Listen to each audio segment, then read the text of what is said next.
Kjetting-TV. Det var en gang 3 griser små, de lekte hele dagen, og de bodde i et grisehus i grisesus og dus.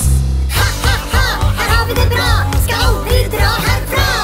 Men så en dag sa mor til dem, dere må nok finne et annet hjem. Mamma skal ha syklubb nå, og det er ikke plass til dere små. Nei og nei, da ble de lei, og gutta la i vei. Den første grisen stoppet og bygde seg et hus av strå. De andre sa at du tør, ulven blåser ned din dør. Ha, ha, ha, slutt å tull, huset mitt er godt som gull. Den andre lille grisebass, et hus av kvist han fikk på plass. Broren sa, er du tett, ulven velter huset lett. Ha, ha, ha, nå er du sær, det finnes ikke ulver her. Den tredje lille grisemann løp opp i lia han. Fant en plass og var ikke sein om å bygge seg et hus av stein. Ha, ha, ha, de er så korte, huset mitt er røyne forte.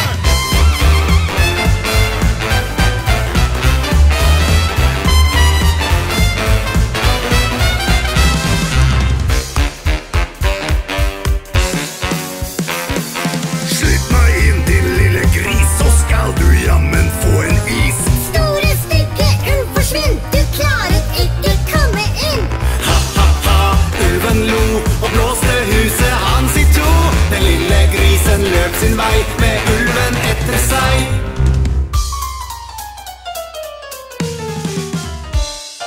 Lukk opp døra, små svin, så skal dere få en flaske vin. Store stygge ulv forsvinn, du klarer ikke komme inn. Ha, ha, ha, nå må jeg le, sa ulven og blåste huset ned. Grisene tok beina fatt, og av sted de spratt.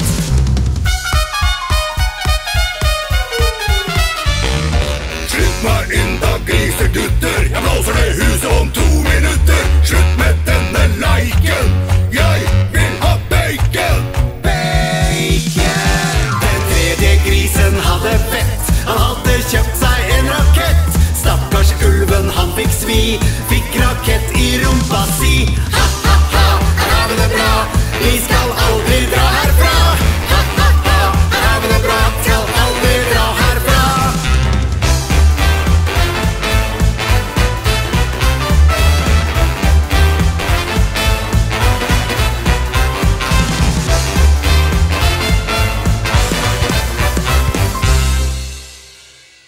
Kjære, vakre, pene, gode. Kjære, vakre, pene, gode. Kjære, vakre, pene, gode, snille, søte deg.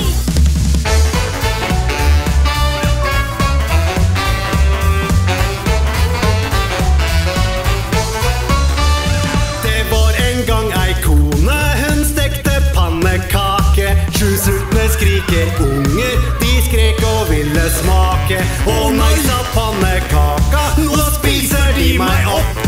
Den snudde seg og kom seg ut av panna med et hopp. Hopp, stopp, pannekaka, vi vil ha den, ta den. Over gulvet og ut av døra i en fei. Den fortsatte å trille bortover en vei. Så møtte den en mann, neimen pannekake, hei. Ikke trill så fort da du, la meg få ete deg. Når jeg har trillet fra kone, krone, gamle far og skriker unger, så kan jeg vel trille fra deg, mann Brann. Sa pannekaka og trillet fort av sted.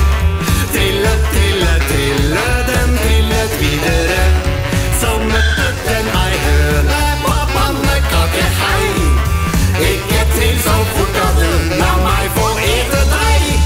Når jeg har trillet fra kone, krone, gamle far, skriker unger og mann Brann, så kan jeg vel trille fra deg, hønebøne.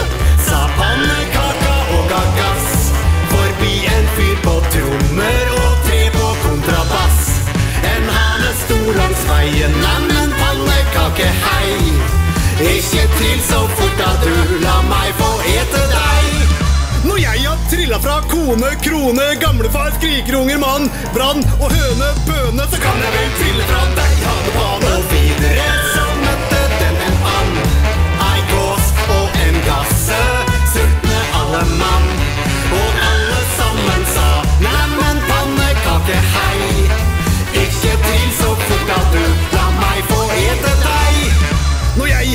Trilla fra kone, krone, gamle far, skrikerunger, mann, brann, høne, bøne, ane, bane, Anne, vanne, gåte, våte. Kan jeg vel trille fra deg, gasse, basse? Langt om lenge møtte den en gris. Hei, skal vi slå følge, sa grisen med et glis. Gylte grise, sylte, du virker snill og grei. Jammen flaks at du og jeg skulle samme vei. Ja, hva er det du driver med sånn ellers da? Bortsett for å være gris da. Bare rusle rundt og være svinaktig og... Så kom de til en bekk. Hvordan skal vi komme over? Sett deg på mitt tryne, skal ikke spise deg, jeg lover. Pannekaka nølte litt, men hoppet snart på plass. Nøff, nøff, sa grisen og tok pannekaka i en jafs.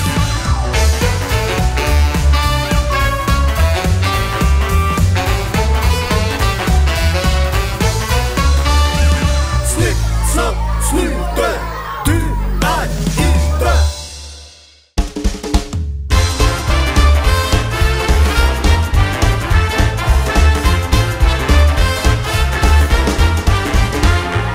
Lille bukken Bruse trampa over Trollebru. Nå kommer jeg og tar deg. Sa trollet skrekk og gru. Nei og nei, ta ikke meg. Jeg er tynn og liten, jeg. Den som kommer etter, mye mer metter. Ålreit, så gå da.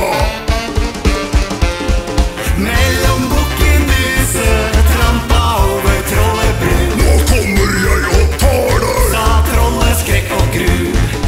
Nei og nei, ta ikke meg. Jeg er tynn og liten, jeg. Den som kommer etter, mye mer metter. Ålreit, så gå da.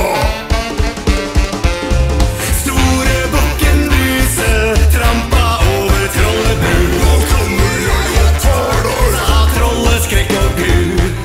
Bare kom, jeg har to spjut. Jeg stikker dine øyne ut. Jeg har to kampesteine. Jeg knuser marg og beine. Store bukken Bruse stanga trollet ned i vann. Så gikk bukken Bruse til seters alle mann. Og har ikke fettet godt av dem, har de ikke kommet hjem. Og snippa, snapp og snute, så er sangen ute.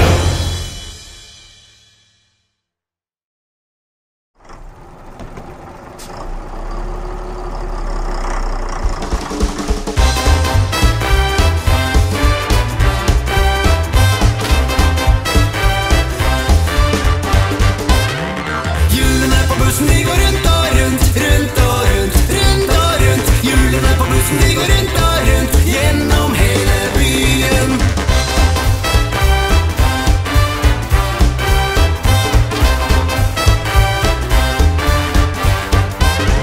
Dørene på bussen, de går opp og igjen, opp og igjen, opp og igjen. Dørene på bussen, de går opp og igjen, gjennom hele byen.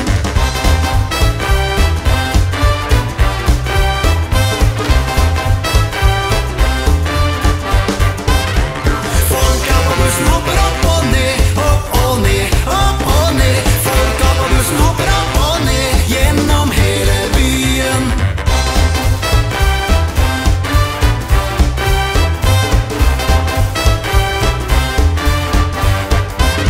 Sjåføren på bussen sier gå lengre bak, gå lengre bak, gå lengre bak. Sjåføren på bussen sier gå lengre bak, gjennom hele byen.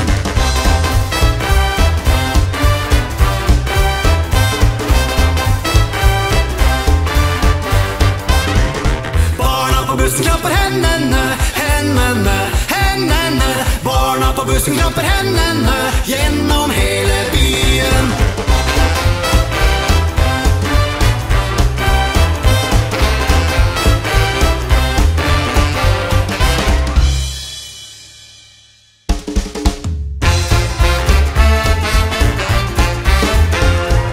Lille Petter Edderkopp, han klatret på min hatt.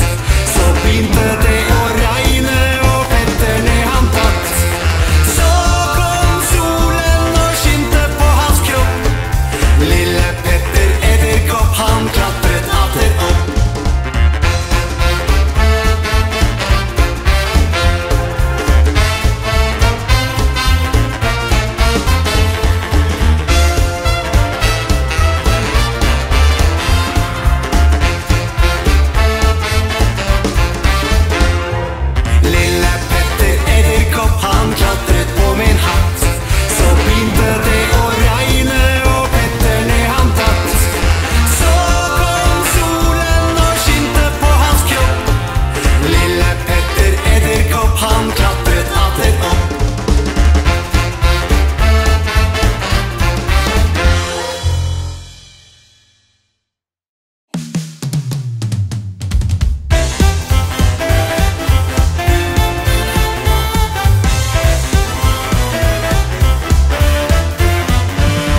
snubla etter. Per spratt opp og med et hopp, han løp hjem til sin stue. Han la seg ned i senga med brunt papir på huet.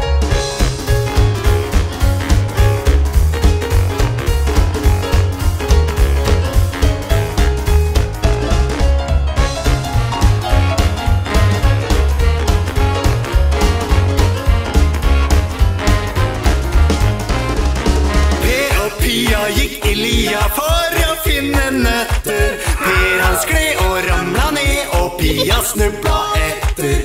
Per spratt opp og med et hopp, han løp hjem til sin stue. Han la seg ned i senga med brunt papir på huet.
king's horses and all the king's men, they could put Humpty together again. Humpty Dumpty sat on a wall, Humpty Dumpty had a great fall. All the king's horses and all the king's men, they could put Humpty together again. Humpty Dumpty sat on a wall, Humpty Dumpty had a great fall. All the king's horses and all the king's men, they could put Humpty together again. Humpty Dumpty sat on a wall, Humpty Dumpty had a great fall. All the king's horses and all the king's men, they could put Humpty together again. Humpty Dumpty sat on a wall, Humpty Dumpty had a great fall. All the king's horses and all the king's men, they could put Humpty together again. Humpty Dumpty sat on a wall, Humpty Dumpty had a great fall. All the king's horses and all the king's men, they could put Humpty together again.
TV.